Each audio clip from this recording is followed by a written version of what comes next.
Natural face pax അല്ലെങ്കിൽ natural ആയിട്ടുള്ള സംഭവങ്ങളാണ് എൻ്റെ ഫേസിന് ഏറ്റവും ആപ്റ്റായിട്ട് എനിക്ക് തോന്നിയിട്ടുള്ളത്. കാരണം എൻ്റെ ഫേസിൽ പിമ്പിൾസ് ഒക്കെ വരുന്നതാണ് കേട്ടോ ഇടയ്ക്കിടയ്ക്ക്. അതുകൊണ്ടാണ് എനിക്ക് ഈ നാച്ചുറൽ കാര്യങ്ങളോട് ഭയങ്കര ക്രേസ് തോന്നുന്നത്. അപ്പോൾ ഇന്ന് ഞാനൊരു നാച്ചുറൽ ഫേസ് പാക്കുമായിട്ടാണ് വന്നിട്ടുള്ളത്. അതിനുവേണ്ടി ഞാൻ ഒരു ക്യാരറ്റും ഒരു പൊട്ടറ്റോയും കുറച്ച് അലോവേറ ജെല്ലുമാണ് എടുത്തിട്ടുള്ളത്. വീട്ടിൽ കറ്റാർ വാഴ ഉള്ളത് കൊണ്ട് ഞാൻ അതിൻ്റെ ജെല്ലാണ് ഡയറക്റ്റ്ലി എടുത്തിട്ടുള്ളത്. നിങ്ങളുടെ കൈവശം അല്ലാത്ത അലോവേറ ജെല്ലാണ് ഉള്ളതെങ്കിൽ അതാണ് ബെറ്റർ.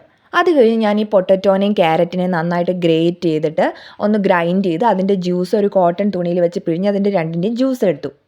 അത് കഴിഞ്ഞ് ഒരു ബൗളിലേക്ക് 1 spoon potato juice, 1 spoon carrot juice, പിന്നെ 1 സ്പൂൺ അലോവേറ ജെല്ലും കൂടി ആഡ് ചെയ്ത് കൊടുത്തു.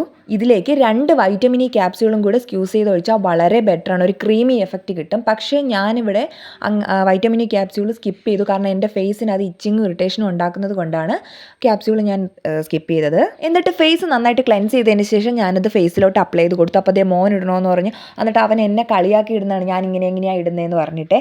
അത് കഴിഞ്ഞ് ഒരു 25 മിനിറ്റ് കഴിഞ്ഞ് ഞാൻ എൻ്റെ ഫേസ് വാഷ് ഔട്ട് ചെയ്തപ്പോൾ ഇതായിരുന്നു റിസൾട്ട്. അടിപൊളി റിസൾട്ടായിരുന്നു. എല്ലാ ദിവസവും രാത്രി കിടക്കുന്നതിന് മുന്നേ ഇതിട്ടിട്ട് കിടക്കുക. എല്ലാ ദിവസവും ഇതിട്ട് കഴിഞ്ഞാൽ നല്ലൊരു റേഡിയൻ്റ് എഫക്റ്റ് നിങ്ങൾക്ക് കിട്ടുന്നതായിരിക്കും. അപ്പോൾ ട്രൈ